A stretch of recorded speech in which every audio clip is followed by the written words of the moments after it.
The public hearing held by the Meghalaya State Pollution Control Board MSPCB yesterday regarding the establishment of a new integrated cement plant by Meghatop Cement Private Limited at Wayajer Narpo East Giant Hills District concluded peacefully yesterday at the meeting site.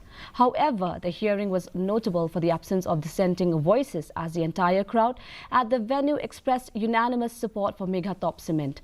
Meanwhile, pressure groups were stopped and prevented access to the public hearing by residents of Wayajer Narpo, about 1 kilometer away from the venue where the public hearing was held.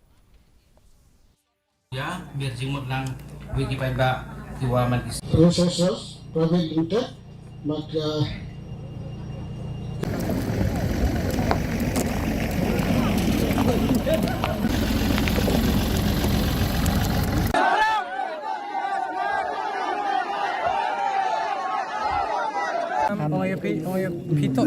yang kata company hita ulaya yung ay ki condition yang kata if they are ready Selawi, empat bukan selawi.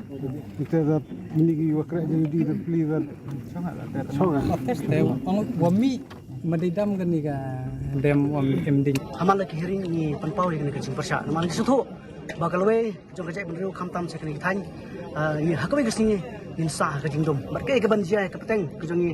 Dah dangnya kepeteng kumni kini semen plan kiwan banseng kita kan kerana jongki hari ni tanya kejongi. Jadi kuma PUI bagi suhi nak por ni persya ada di semen plan kita thamai ada di limestone mining kita terter ni persya baik martis tu kita kemarin.